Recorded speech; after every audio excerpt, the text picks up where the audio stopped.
Então, bom dia a todos. Vamos começar mais uma reunião do nosso grupo de pesquisa em governança corporativa, compliance e auditoria.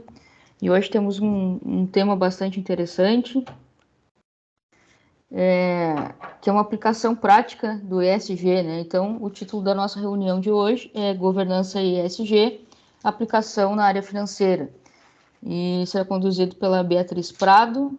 A Beatriz é contadora pela Faculdade Internacional de Curitiba, extensão em análise de sistemas pela Universidade de Montserrat, Santos, especialização em gestão de controladoria pela IBPEX, Curitiba, especialização em direito tributário e contabilidade tributária pela FBT Porto Alegre e MBA em gestão financeira e tributária pela FBT Porto Alegre. Então, Beatriz, obrigada, já agradeço aqui a tua disponibilidade de dividir com a gente um pouquinho da tua experiência profissional. Como eu sempre lembro, né, a gente é um grupo de pesquisa da universidade, mas a ideia é sempre trazer uma aplicação prática. Nunca a gente consegue esgotar um tema, por mais que a gente debata, né, por mais que a gente traga elementos, o que a gente tem aqui muitas vezes são amostras do conhecimento, né, e que a gente possa crescer em questões práticas, empíricas e teóricas também sobre o tema. Então, a ideia que a gente conversou, né, era trazer um pouquinho de uma perspectiva de aplicação, de ver, de enxergar esse ESG na prática. Então, Beatriz, eu vou passar aqui a moderação da reunião para ti.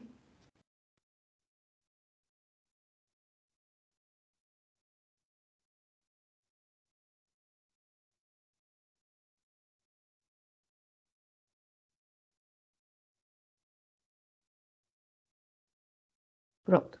Pronto, E aí agora. já te passo a palavra. Bom dia a todos.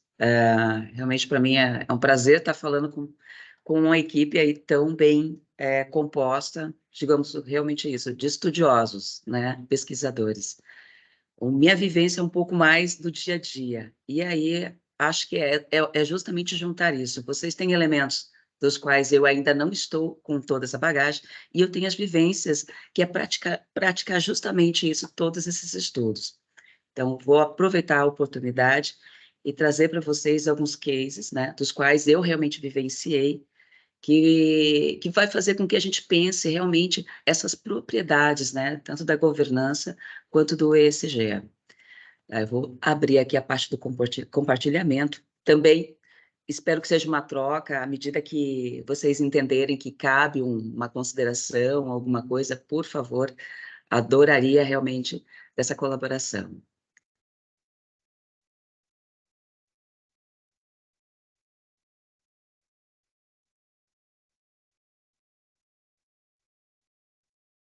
Lembrando, pessoal, que é só abrir o microfone, tá? A gente somos bem tranquilos sobre isso, e até porque quem está apresentando não enxerga aqui se tem mão levantada, então pode abrir o microfone aqui para fazer as considerações, tá bom?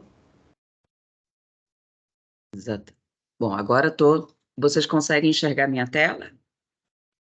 Sim, já estamos enxergando. Perfeito. Então, agora é uma proposta. Isso eu vou fazer. Mais do que simplesmente a gente debater sobre um tema, eu gostaria de convidá-los a um exercício do pensar o tema, tá? Então, a professora Letícia abriu aí a parte do meu currículo. Vivenciei muito a parte mais tributária, contabilidade, finanças, né? E a governança, ela veio surgir para mim, assim, anos atrás, quando eu estava fazendo algumas especializações em Curitiba, quando morei em Curitiba, lá no ano 2000, faz muito tempo isso. E era justamente o que estava acontecendo, estava havendo algumas mudanças na própria contabilidade e nas formas em que o próprio brasileiro, vamos chamar assim, as nossas corporações brasileiras aqui, nossas empresas nacionais, estavam tendo que se alinhar e se adequar com o que acontecia fora do Brasil, né? E aí foi quando eu fui começar a entender um pouco mais sobre o tema, sobre ler e entender o que a gente que eu poderia trazer isso no meu dia a dia, que eu realmente me encantei com essa parte de governança. E aqui vocês me permitam, perdoe trazer a imagem, que eu sei que deve ser muito da vivência de vocês, essa imagem, né? É só para realmente para que a gente possa ir, e digamos assim, entrando, né, nessa atmosfera sobre a governança e sobre os temas que ela pode trazer para a gente. Aqui eu tenho uma imagem do IBGC, né, que é a referência na parte da governança, onde tem os pilares, né, a propriedade bem clara do sócio, né, as pessoas envolvidas, as pessoas mesmo envolvidas, né, o conselho de administração, uma gestão, a auditoria, o conselho fiscal, que é uma peça importantíssima dentro da governança. Aqui, inclusive, na minha empresa, nós temos conselheiros, é muito interessante escutar a versão deles, também podemos trazer um dia até para que eles sejam entrevistados, que é bem interessante a versão deles dentro dessa atmosfera, né? E as condutas ali entre o conflito e os interesses. Bom, tem os princípios, né? Qual que é o princípio? Bom, a transparência, a equidade, a prestação de contas. Isso para que propriamente, né? Para quê? Para que traga, assim, de certa forma, eu vou até tomar a liberdade de ler justamente a definição do IBGC, né? Que é, o que é a governança? Que é um sistema pelo qual as empresas são dirigidas, monitoradas e incentivadas, envolvendo relacionamento entre sócios, conselho administrativo, diretoria, órgãos de fiscalização, controle, demais partes interessadas. E propriamente para quê? Para criar valor, né? As pessoas não se associam a um negócio se não for para ter um retorno. E, de certa forma, a governança veio justamente isso para acomodar, né? Para ajustar esse campo onde haviam tantas ideias, tantos negócios, tantos interessados, e foi ajustando-se. Isso, como eu disse, deve ser propriamente do estudo de vocês, muito, né, muito de toda a pesquisa. E aí aqui eu trago também um outro para a gente ambientar, dentro dessa mesma ideia, o ESG, que fala justamente de pontos bem específicos, né, do ambiental, do social, da governança. Principalmente digamos assim, que o Brasil nós temos ainda grandes reservas ambientais, né? E que, de certa forma, ela não pertence só ao brasileiro, né? Ela também pertence a um equilíbrio mundial. Dentro dessa atmosfera toda, a gente não pode esquecer o elemento humano, né? Então, o social está dentro disso, faz parte disso. Essa conduta, todo esse encaminhamento, é justamente que é para assim, não é do meu propósito aqui, do meu objetivo, né, falar justamente do que é cada elemento desse, ou explicar, mas apenas conduzi-los justamente para que vocês possam entrar dentro dos cases dos quais eu fiz parte e entender que essa prática, que isso aqui tudo, ele não tem só valor, ele tem um preço também que pode ser adicionado, né? Ele tem uma gama de elementos que criam valor às suas empresas, a corporações, que criam valor até podemos dizer assim, a comunidades, né? Por que não? Né? Tu já imaginou quanto vale nossa Amazônia? Então, assim, ó, se a gente tem esses elementos todos, né, que permeiam, negociam, que trazem para o rol da evidência, né, para um palanque, todos esses pontos que são importantes, o social, a governança, o ambiental, no que só a gente deveria olhar, focar, né? As empresas elas podem obter diversas vantagens em adotar essas práticas. Não só de condutas internas, como empresas organizadas, mas também como essas vantagens, elas se traduzem também dentro do campo das finanças, economicamente. Então, essas vantagens, elas estão assim, traduzidas, essas vantagens podem se traduzir em benefícios financeiros e estratégias a longo prazo. Então, nós estamos falando aqui até de uma perpetuidade de um negócio, né? De uma rentabilidade de um produto, de digamos, de uma vantagem numa empresa em que ela pode ganhar credibilidade no mercado.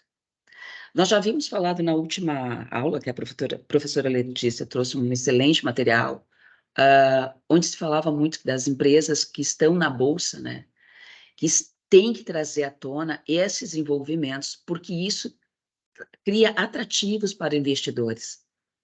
Mas hoje eu quero ir para um outro lado até. A gente não vai falar de investimentos, a gente não vai falar da bolsa, a gente vai falar de outros elementos mais práticos que estão no dia a dia de todas as empresas. Porque esse ganho econômico, ele não é só quando eu lanço minhas ações na bolsa, são em pequenas empresas, pequenos ambientes, pequenas associações e corporações, né? Processos internos dentro da sua equipe, dos seus colaboradores, trazem vantagens, né, para uma longevidade de um negócio, trazem vantagens para fluxo de caixa, né, ganhos econômicos, margens. Então, isso vou botar um pouquinho aqui em prática para vocês, dessa vivência. Ainda sobre transitando, né, por todas essas esferas aqui, eu trouxe alguns pontos do ESG, que para justamente a gente ainda fermentar mais ainda nossos pensamentos a respeito do envolvimento disso dentro da área das finanças, e não só das finanças, mas também da organização de uma corporação.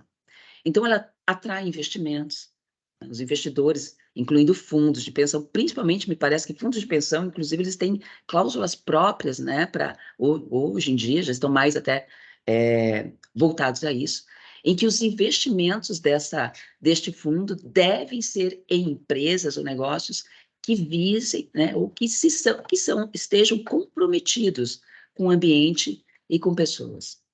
E aí estão cada vez mais interessados nessas empresas que demonstram responsabilidade ambiental e social.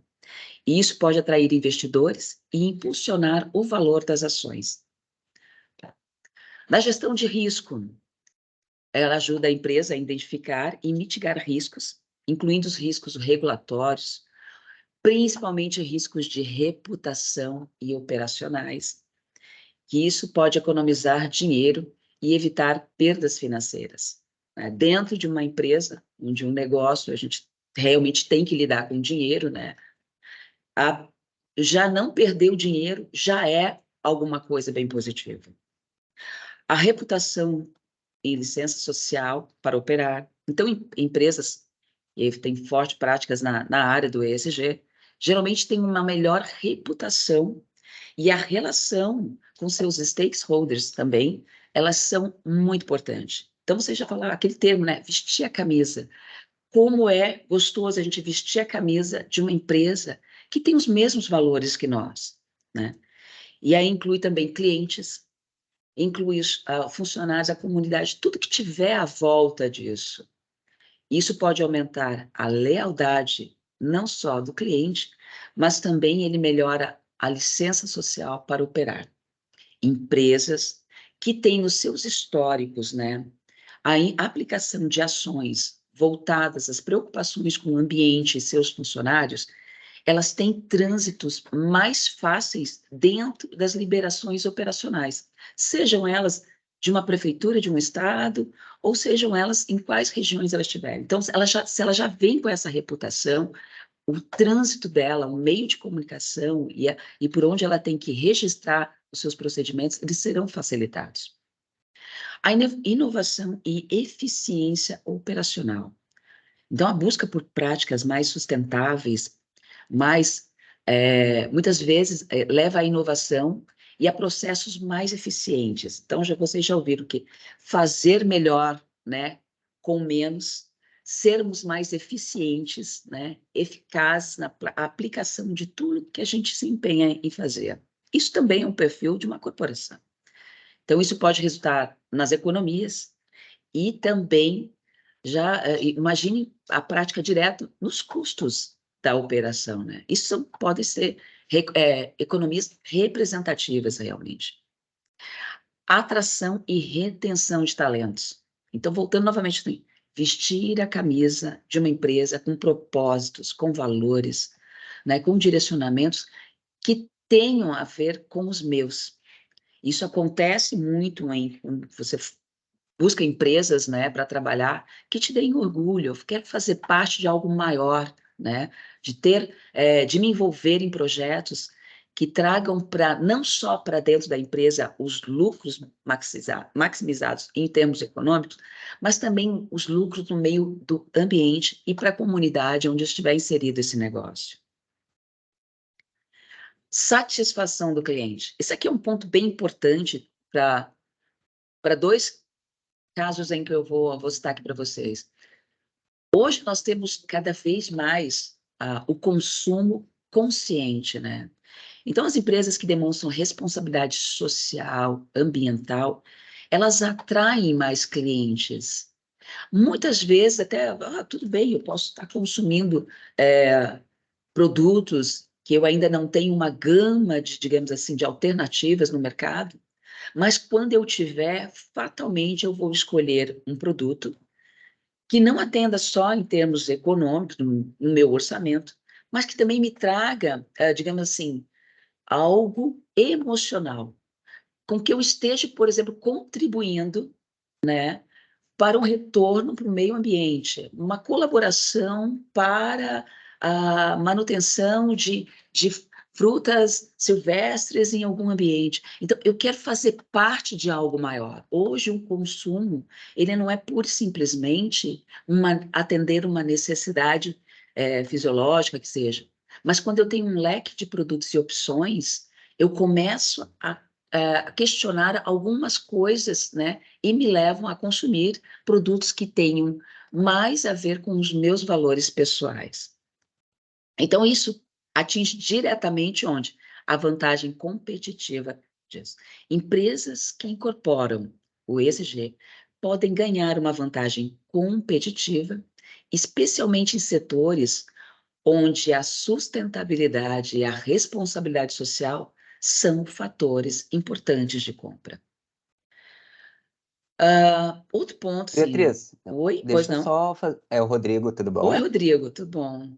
Deixa eu só tocar num assunto aqui que, quando se fala na parte do consumo, a gente também tem que lembrar daquelas companhias, corporações que praticam o greenwashing, que é aquela máscara dizendo que tem selo Sim. de ESG, Aham. vende toda a ideia, monta Entendi. tudo, mas é tudo voltado para o marketing, né? Tem. E daí, Tem. quando tu vai a fundo, então, quando a gente vê a parte do consumo, existem bastante papers também que falam sobre a máscara do ESG nos produtos, né? É. Que é internacionalmente é o greenwashing, né?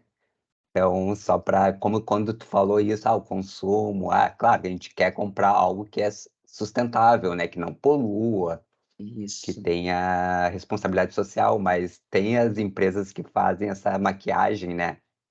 Verdade. E agora tu concorda comigo, Rodrigo, que isso não necessariamente é um problema meu, é de quem tem que estar fiscalizando e certificando, né?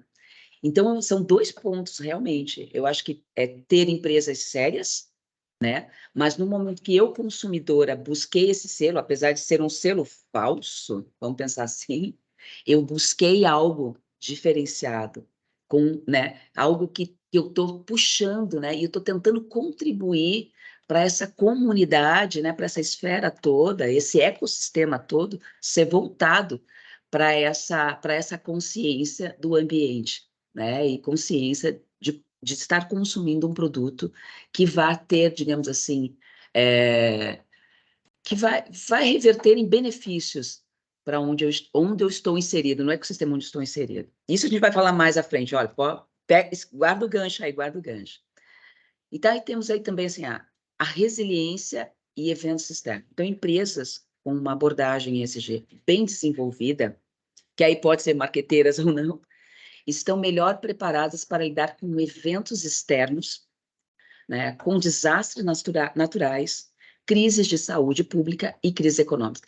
Uma coisa que nós falamos no escritório, a gente trabalha com finanças, a gente diz que crise, ela é oportunidade.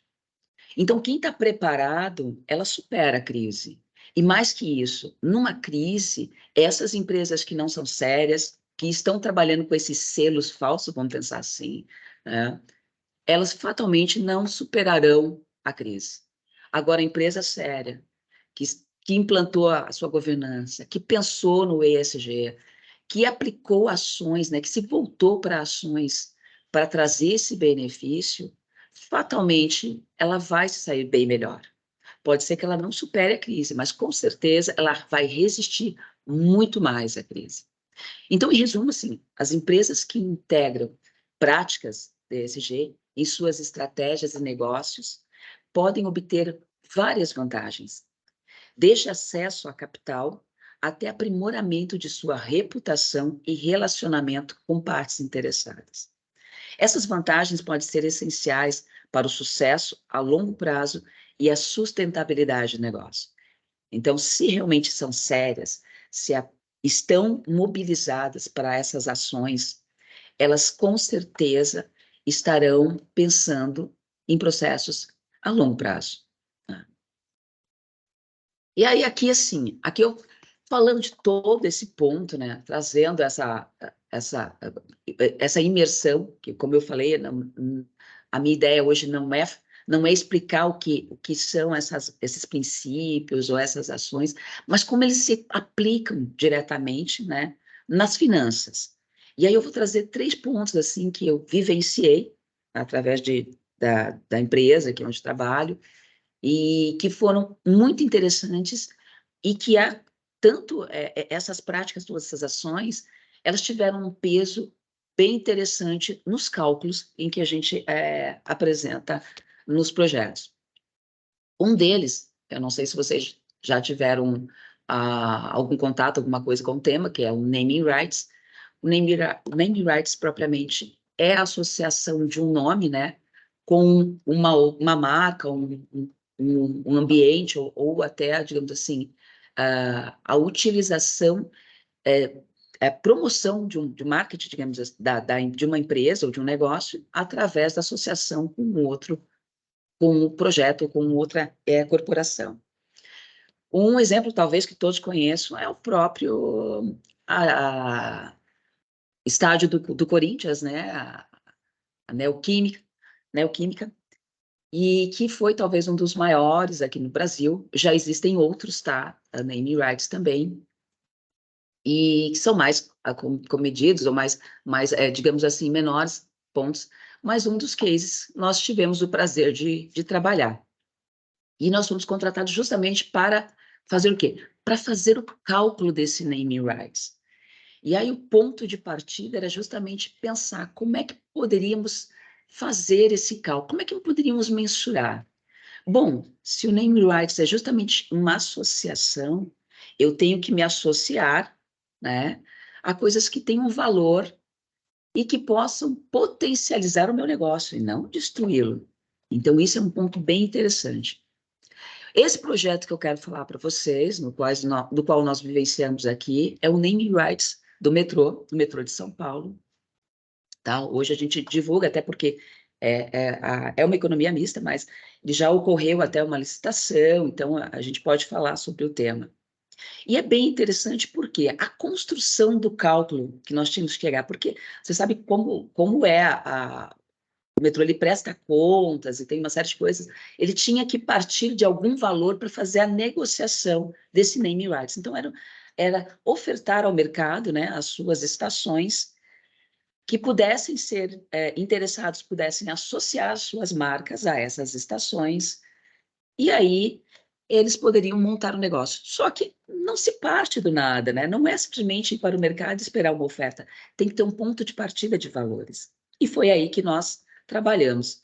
Então, para o ponto do cálculo, assim, ponto de partida do cálculo, nós elegemos elementos que são dos atributos qualitativos e atributos quantitativos.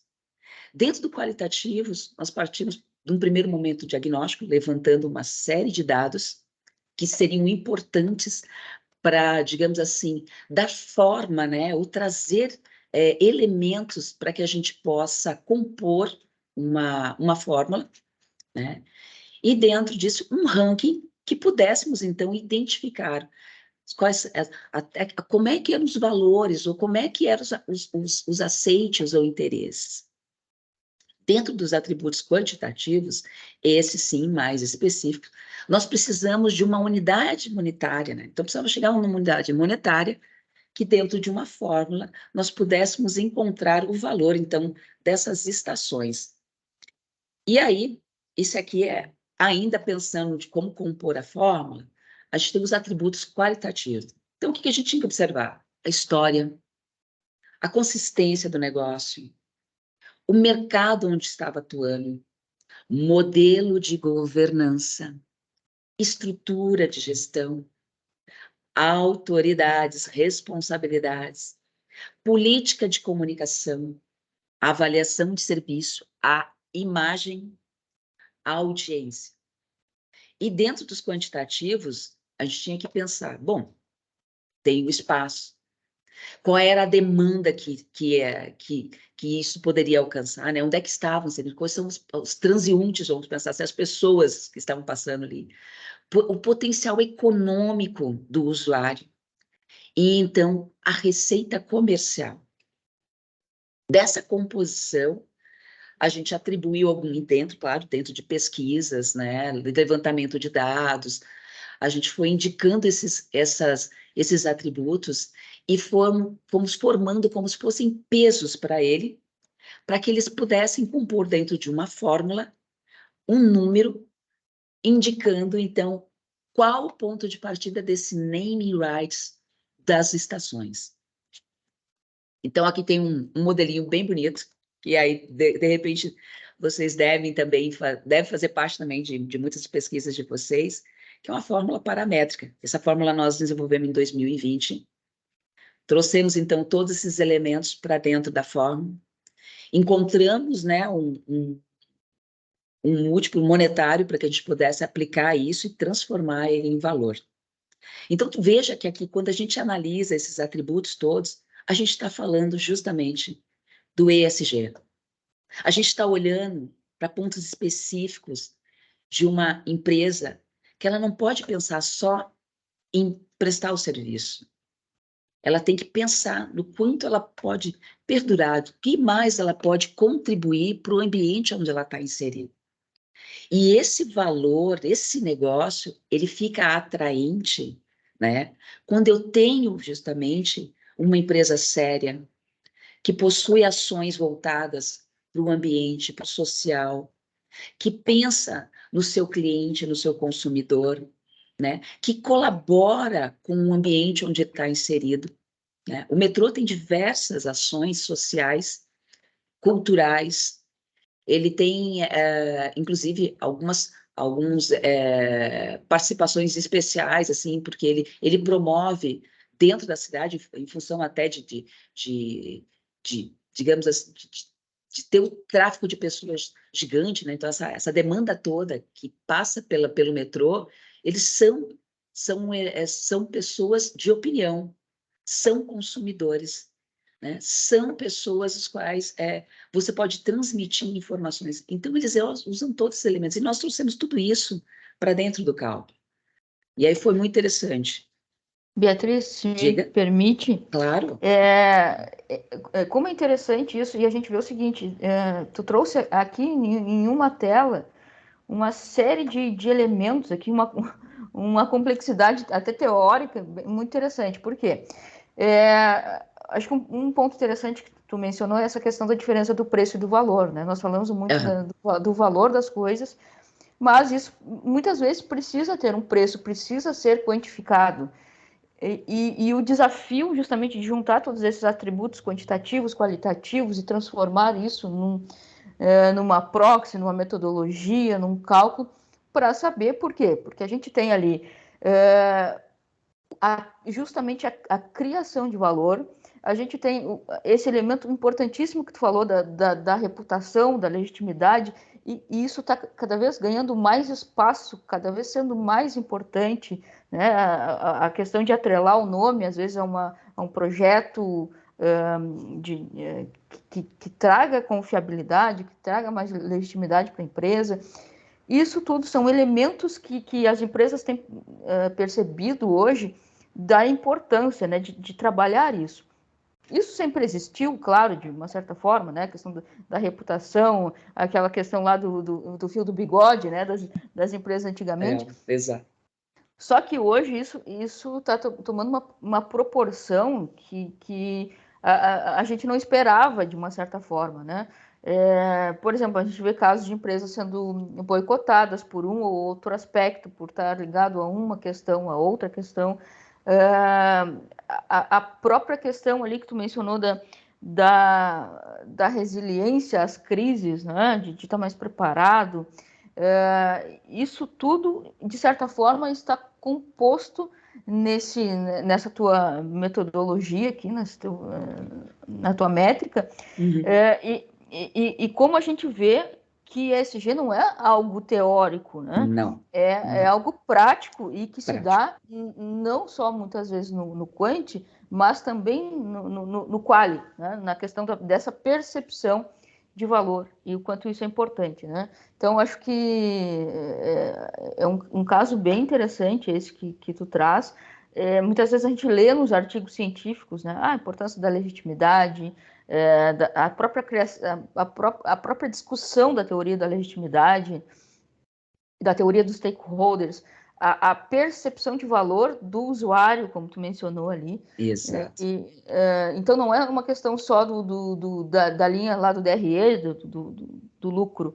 É muito mais amplo que isso, e muitas vezes, se eu não enxergo esses outros elementos, não adianta ter um lucro alto que daqui a pouco a empresa não vai ter problemas, porque surge uma crise, surge uma pandemia, surge ali um boicote, sei lá, por um ou outro fator, e ela não está preparada para isso. Então, é um desafio que a gente coloca até para a nossa área, para os contadores em geral, de estarem atentos a essas questões e de se prepararem, porque muitas vezes eles serão demandados a criar essas metodologias, a novas formas de precificar as coisas, né? Colocar preço nunca é uma tarefa fácil. As empresas têm uma grande dificuldade de colocar o preço no seu produto, só que agora não basta só o preço do produto, né? A gente precisa prestar atenção e quantificar e colocar preço nessas outras questões também. Então, bem interessante aqui a tua abordagem, tá? Era só esse comentário que eu queria fazer. E vocês vão ver isso agora também bem importante no próximo case aqui, que também tem a ver com o metrô de São Paulo. Já vou passar aqui para o próximo. Valoração de marcas. Porque nós estamos acostumados lá no contador, né? Na contabilidade, a gente não pode dar esse valor aqui e chegar lá e fazer um registro. Mas dentro da negociação, no mundo aqui fora, das negociações, dos valores, dos produtos, isso aqui tem elementos assim, ó, cruciais, que se não cumpridos, ele pode realmente destruir uma marca. Não é nem derrubar a marca, perder valor, ela pode realmente ser destruída dentro de um mercado. Então, aqui, para a gente até pensar e transitar agora nesse próximo case, assim, ó, imagine que marca, o que é marca, né? Então, é agregar valor. Ela não é só o preço que eu estou pagando, ela tem que me transmitir mais que isso, né? E aí o produto ele tem que ter uma estratégia, né? Essa marca, ela não consegue ser copiada, por mais que a gente tenha alguns plágios, algumas coisas que são parecidas, né? Alguns produtos pegam carona em outro, mas a marca, quando é forte, tu não consegue copiar ela, né? Tu pode copiar o produto em si, né? Tem o mesmo ali, eu tenho vários tênis, mas o tênis Nike é um só. Futuro. Então, a marca, ela tem que ter vida, né? E ela tem que evoluir ao longo do tempo e ela tem que durar por muito tempo, né? A imagem que dá ao consumidor é um leque de informações, né? E a memória. Então, a marca, ela tem a ver com as nossas emoções. E aí, vamos de novo. Por mais que a gente aqui nós vamos dar realmente preço, mas percebam que o valor está dentro disso daqui, e é justamente onde a gente apoia para fazer os cálculos financeiros deste ganho econômico, desse negócio em si, dessa marca. Então, pegando o gancho do próprio naming rights, que nós havíamos já desenvolvido a primeira fórmula, A gente trouxe esses elementos para dentro também dessa análise da marca, tá? Então, a marca ela não é atribuída a um aspecto ou atributo isolado, ela é um conjunto. E muitas vezes agora, mais do que o consumo, do que se é um sabor, se é alimento, né? Então você vai comer, mais do que você se alimentar daquilo, é a emoção que ela provoca em você. E isso ela não está propriamente, né, no valor da venda do biscoitinho, vamos pensar assim. Ela vai além a marca. Então, não são considerados os ativos para valorar a marca, e sim as receitas geradas por ele. Então, eu tenho produtos que, mais do que aplicar a margem do custo, o ganho em cima deles, eles têm um valor composto, eles têm mais elementos dentro do mercado em que ela faz com que eu tenha uma capacidade de gerar uma margem maior. A marca não possui registro nas demonstrações, então não está na contabilidade, né? A menos que ela seja adquirida por outra companhia. É um momento que ela pode ser registrada, então, com o seu valor de aquisição. Os produtos são vendidos e as marcas são compradas. Tem uma diferença. As marcas são trocas comerciais. Necessário estratégia para gerar mais do que consumidores de uma marca é conquistar verdadeiros fãs. Então, o metrô pode converter passageiros em consumidores da marca? Pode. Hoje, o metrô de São Paulo, se a gente for pensar, o que ele propriamente é? Ele é um meio de transporte, certo? Mas se a gente pensar, ele está se desenvolvendo e está crescendo, e eles têm um projeto gigante para melhorar isso e ampliar, porque justamente eles querem mudar isso, eles querem, mais do que um meio de transporte, eles querem ser um elemento representativo na vida das pessoas. Então, eu vou a São Paulo andar de metrô, um período de turismo, eu vou a São Paulo andar de metrô, porque isso é uma marca. Eu vou a São Paulo andar de metrô, porque ele vai me trazer emoções. Então, a gente sai desse consumo básico, né, para vivenciar experiências, que isso é o que ganha valor numa marca. E aí, pensando em tudo isso, né, mais uma vez, esses elementos todos, a gente compôs também uma forma paramétrica para chegar na marca do quanto valia essa marca. E voltando também, por que existia essa necessidade? Porque, novamente, existia produtos, né, em que eles traziam para mídias sociais, eles têm que vender espaços nas estações, e isso precisava ter um valor respaldado. Então, a gente fez toda a pesquisa, desenvolveu o cálculo, novamente dentro de uma fórmula paramétrica, um pouco diferente da outra. Eu até acabei não trazendo ela aqui, mas chegamos, então, a uma composição de um valor da marca que passou a ser a referência para as demais negociações. Então, percebo que, assim, ó, mais do que os elementos que a gente está aqui nos estudos, né, de pensar o ambiente, de pensar quem está consumindo, do que eu estou ofertando, né, das minhas responsabilidades sociais como empresa, corporação, ele tem um efeito muito prático no mundo das finanças. Um outro case bem interessante, e aí eu sei que podem haver algumas discussões, talvez não no nosso grupo aqui, que está voltado mais para o ESG e a governança, mas nós temos empresas, aqui onde eu trabalho, nós trabalhamos com empresas em recuperação judicial. Geralmente, as empresas em recuperação judicial, elas carregam um passivo tributário expressivo, né? A gente diz que empreender no Brasil é realmente um desafio. Então, muitas vezes, elas financiam as suas operações com o quê? Com um imposto. E isso vai gerando um passivo tributário ao longo da sua história. E é interessante que, eu fazendo uma pesquisa um mês passado, me deparei dentro da Receita Federal, né, da PGFN, uma proposta especial para empresas com recuperação, que estão em recuperação judicial, que tenham projetos na área do ESG. Então, já está formulado em lei, inclusive, onde eles fazem uma oferta, né, de mais vantagem ali, de pelo menos 12 meses, um ano a mais de parcelamento. Então, fora todo o trânsito regulatório em que a PGFN oferta para as demais empresas, as empresas que se diferenciam, que pensam em projetos sociais, que têm alguma obra nesta área, né, que fazem ações nesta área, pode se beneficiar de um número maior de parcelas. Então, ela pode pegar a sua dívida tributária e converter em, até, claro, dentro das especificações, tem uma série de limitações, mas ela tem o direito a utilizar até 132 meses, quando o parcelamento geral está em 120. Eu achei muito interessante, por quê? Aqui nós estamos falando especificamente de empresas em recuperação judicial. São empresas que estão em dificuldade financeira. Mas mesmo em dificuldade financeira, não pode ser, digamos assim, a tua desculpa para não estar pensando no ambiente ou não estar pensando na comunidade em qual a tua empresa está inserida. Então, eu imagino que a gente falar a respeito dos temas aqui, e aí eu volto a falar novamente, não é explicar o que é o ESG, mas é mostrar para vocês que em muitos cálculos financeiros ele está dentro, que dentro do mercado de consumo ele está dentro, que dentro das ofertas de negócios e serviços ele está dentro. Em muitos casos ainda tímido, é fato que ainda temos que lidar com os selos falsos, que ainda temos que lidar com algumas coisas, como foi a colega citou no último encontro, que foi, como é que é? Eventos para inglês ver, né?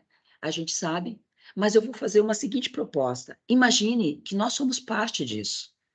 Então, se nós somos parte disso, e em alguns momentos nós somos consumidores, outros momentos nós somos fornecedores, nós somos colaboradores dentro dessas empresas, então nós também temos essa responsabilidade de trazer para dentro do universo onde nós estamos esse processo e esse pensar, né, no social, pensar, termos objetivos de melhores condições sociais, né, termos objetivos em melhores ambiente, em conservação dos nossos espaços naturais, né, preservação de coisas simples, né, em pensar, até no nosso lixo.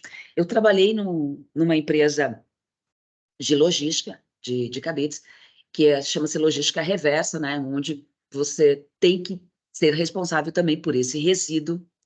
E e quando eu entrei, eu me deparei com um universo que eu não conhecia, mas o que mais me chamou a atenção e que me marcou muito foi que um dos nossos diretores disse assim, que as primeiras pesquisas que eles fizeram, um consultor disse a eles, que jogar fora não existe.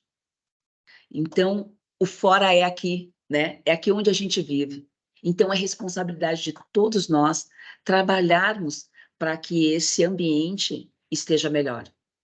Me deparei também numas leituras, e vocês também devem ter visto, que foi chocante nos últimos meses, e esse ano há um registro da Secretaria, se não me engano, de Social, eu não sei exatamente como eles chamam, mas recuperar pessoas em situações análogas à escravidão. É absurdo nos dias de hoje, 2023.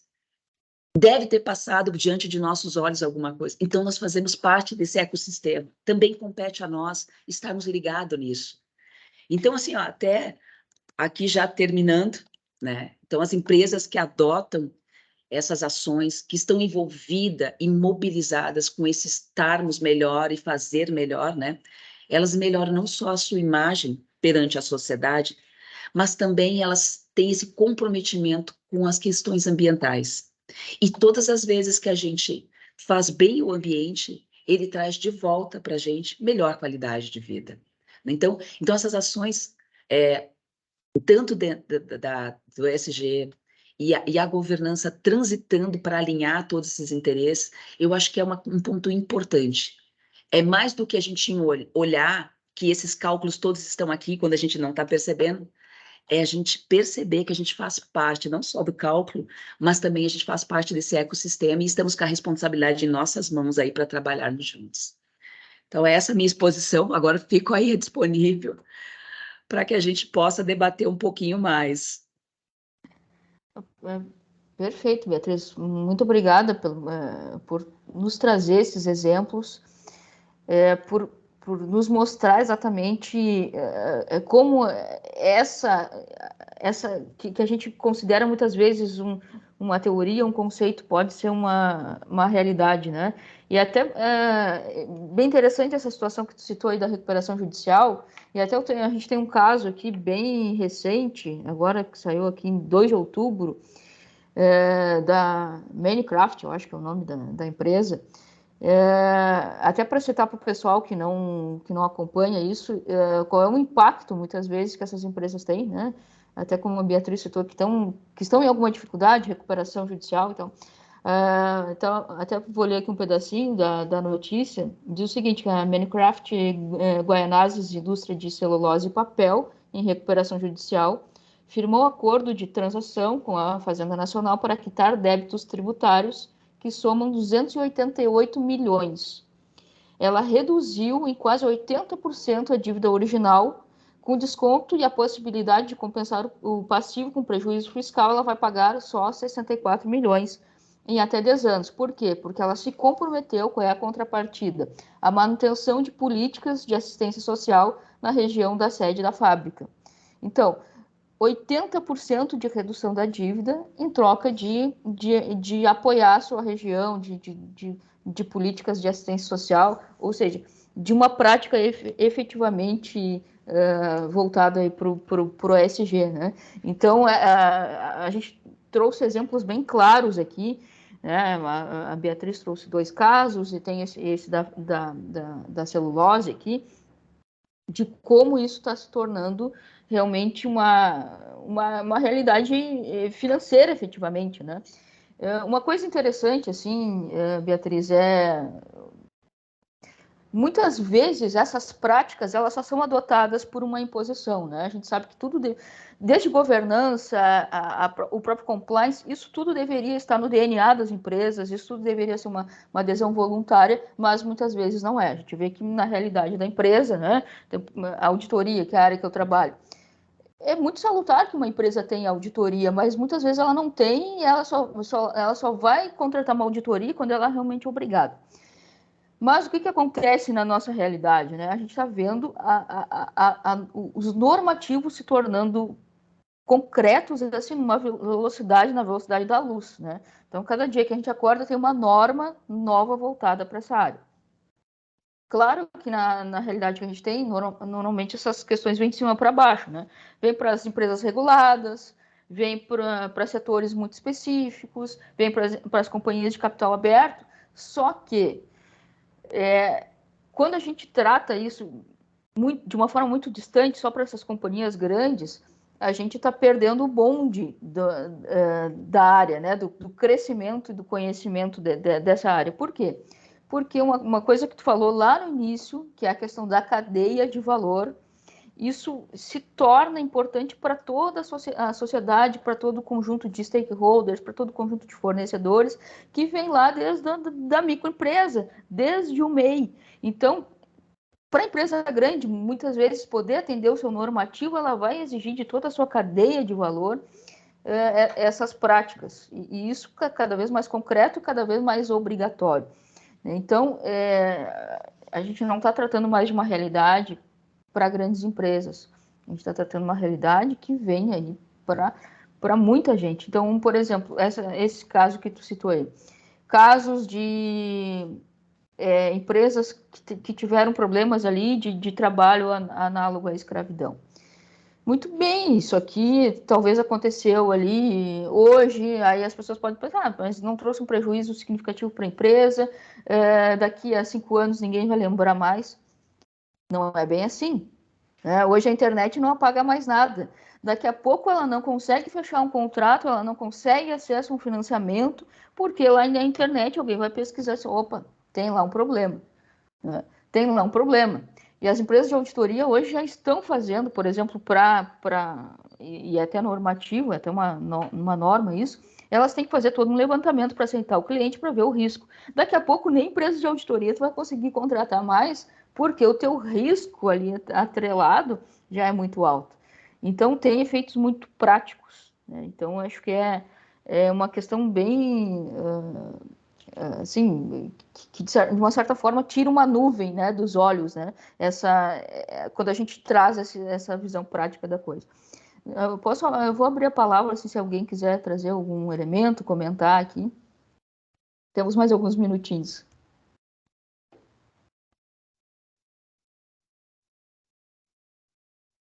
O pessoal está começando a... Oi, Leiser. Uhum. Escutando. Sim. Eu fico escutando vocês falando e lembro que logo que eu me formei e estava conversando com uma professora, o que tu decide fazer a partir de agora e tal. Eu gostaria de me aprofundar mais na área ESG. Ela disse, mas isso é uma moda, já teve no passado, vai passar de novo, assim. E eu não me abalei com aquilo, porque eu sabia que isso era uma desinformação tremenda, e acabei indo ali, agora estou cursando atuária, né?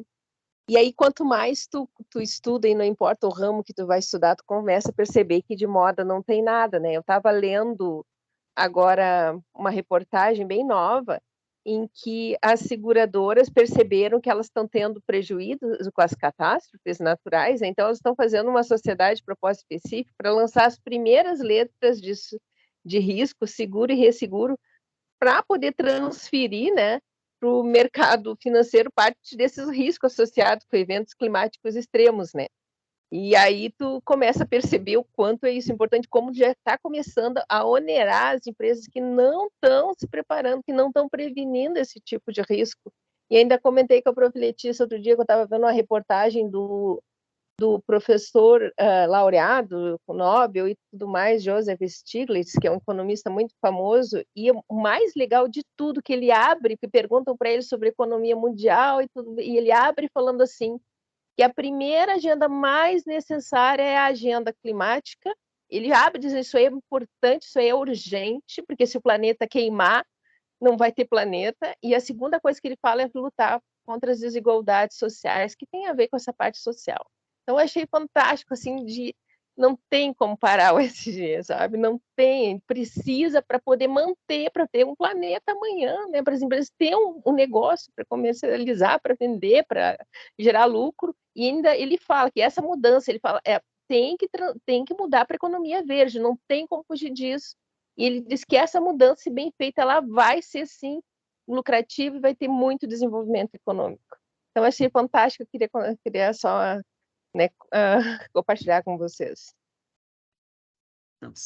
Não, é ótimo, ótima a disposição toda da tua informação, porque tem a ver, e concordo, né, prof. Letícia, que é sempre por uma obrigação, mas eu acho que isso é para ir mudando aos poucos, né? Eu já vejo muita empresa pensar diferente, tá? E é independente do tamanho mesmo, porque eu acho que faz parte dos nossos valores, dos nossos propósitos, né? E as empresas são feitas de pessoas.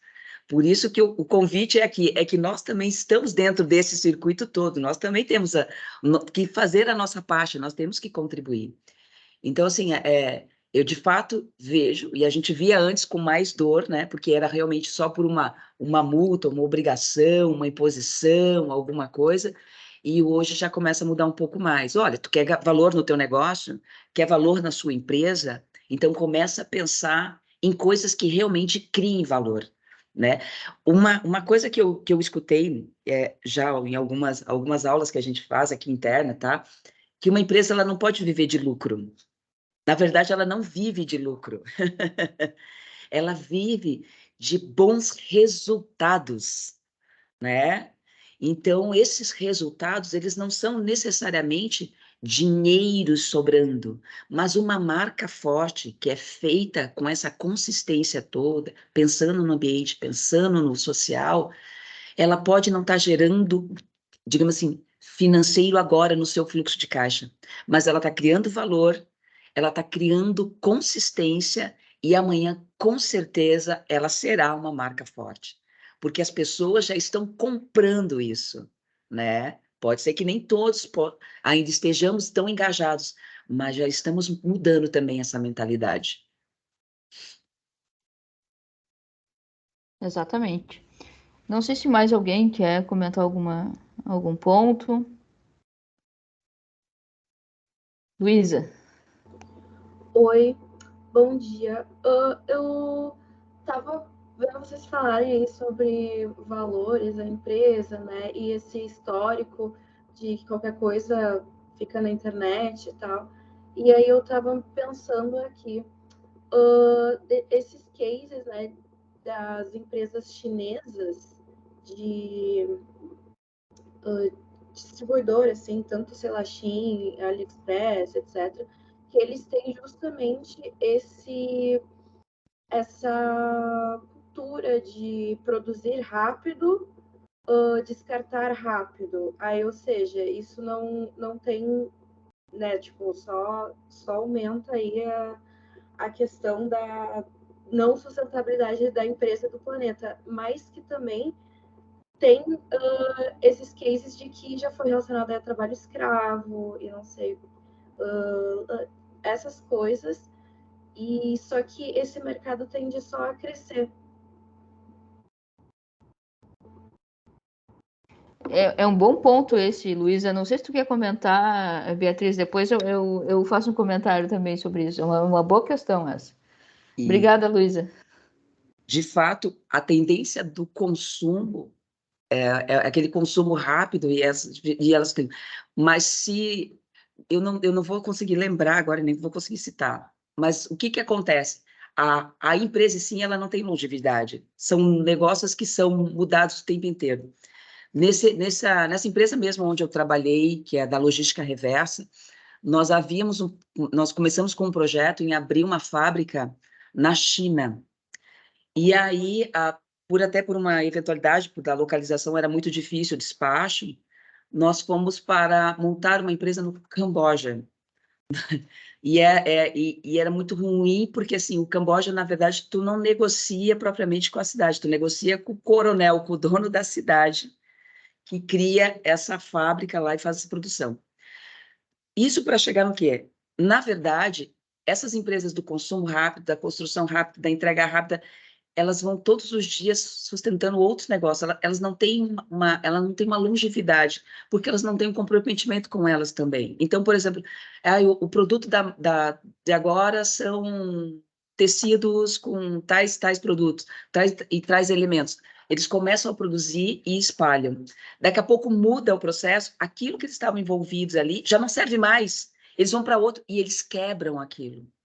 Também é uma coisa assim. Então perceba, aqui a gente está falando da ponta do consumo, mas lá atrás, quando a gente olha o negócio em si, ele não tem sustentabilidade. Exatamente. Eu acho que é bem isso que eu ia comentar. É um equilíbrio difícil, né? Porque o ser humano é o ser humano, não adianta, né? Então tem essa questão do consumo, do consumismo, né? Mas, por outro lado, existe a questão da conscientização, da mudança de cultura, e talvez essa mudança de cultura ela chegue a um ponto que dê problema por uma realidade econômica como a da China, que culturalmente, né, trabalha com esse modelo, né, modelo de salário baixo, de pessoas que trabalham muitas horas por dia, de não ter folga, férias, essa coisa toda. Então, é possível que a China comece a ter problemas econômicos por conta de uma mudança de cultura. Só que, claro, quando a gente tem, por outro lado, o ser humano consumista, a economia cresce, né? Essas empresas crescem muito. Mas é uma realidade que a gente não sabe o que vai acontecer, né? Daqui a pouco a gente vai ter um grupo de empresas com produtos verde, com uma economia mais realmente voltada para a sociedade, para o ambiente, e daqui a pouco a gente vai ter um outro grupo que vai só nesse tipo de mercado aí, né? São coisas que a gente vai trabalhando e vai equilibrando, mas é um ponto bem interessante esse que tu trouxe, Luísa. Eu acho que a Carol queria falar também. Não, eu só queria pontuar essa questão do consumismo. Tem essa questão que a Beatriz falou da cadeia e tal, das empresas, e tem toda a questão de que a Letícia mencionou de que as pessoas são muito consumistas, ou seja, elas precisam de terapia para sanar esse buraco na vida delas, mas não é só uma questão da Shein, por exemplo, A Shein tem a questão de ter roupas baratas e ter um grande volume, mas a Zara é uma das principais empresas que atua com trabalho escravo, e são roupas caríssimas. Então, também é uma questão que não tem o ESG que a gente vê, sabe? Então, são outros é outro calo, mas enfim, só queria pontuar isso. Não, exatamente. Mas a gente vê muita gente que, por exemplo, comprava de uma forma bastante comum, né? Assim, rotineiramente comprava da Zara e hoje não consome mais esse produto. Tem gente que não consome mais produto Apple por conta dessas questões. Eu conheço pessoas assim, não são muitas, mas tem. Mas o que a gente está, acho que é um ponto que a Beatriz trouxe que é interessante, que a gente também não pode jogar nas costas das empresas essa questão e que parte muito da gente, né? Parte muito Sim. do nosso entendimento, da mudança de cultura, e daqui a pouco isso vai ser, eu acho, né? Pelo menos é uma expectativa que eu tenho disso ser ampliado, né? E realmente essas relações de consumo, elas sejam alteradas de alguma forma, né? Sim.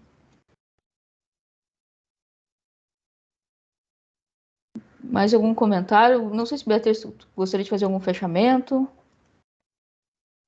Olha, eu gostaria de agradecer aí a presença do pessoal no sábado pela manhã, perdão pela voz, mas assim, eu gostaria de deixar a proposta no ar. Eu acho que a gente faz parte disso. Eu acho que está em nós também contribuirmos, sabe? Não, tudo bem que a gente não precisa virar radical de uma hora para outra, não é isso, mas que aos poucos ele também faça, que nós possamos fazer parte desse propósito, né, de uma coisa maior. E eu me lembro de uma palestra, uma vez que eu fui para conversar com um rapaz, e ele estava fazendo uma palestra para nossa equipe pequena, eu trabalhava numa empresa de marketing, e ele viajava pelo mundo só com uma mochilinha nas costas. Ele dizia o quê? Quando a gente perguntava assim, para que tu tá fazendo isso? Eu falei, eu estou em busca de um meu propósito.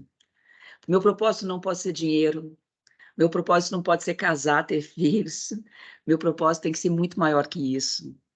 Então, eu posso casar, ter filhos, eu posso ter dinheiro, sim, eu posso viajar, mas o meu propósito tem que ser eu viver em qualquer lugar, num ambiente melhor, não só para mim, mas como para todo mundo. Então, por isso que eu falo, o convite é, estamos inseridos nesse ecossistema, vamos participar e fazer alguma coisa, nem que seja um pouquinho.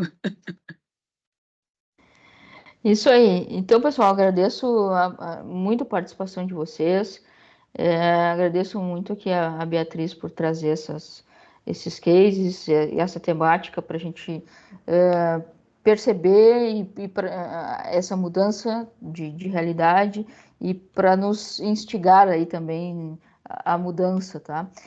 Então, vamos fazer o fechamento. Até eu queria pedir assim, se o pessoal pode abrir a câmera para a gente tirar uma foto aqui da nossa reunião, quem puder. Camila chegando aí, bom dia, Camila. Não tem problema, depois a gente te passa aí o link da palestra, acho muito interessante aqui a abordagem. Então vamos aproveitar aqui para tirar uma... Perfeito.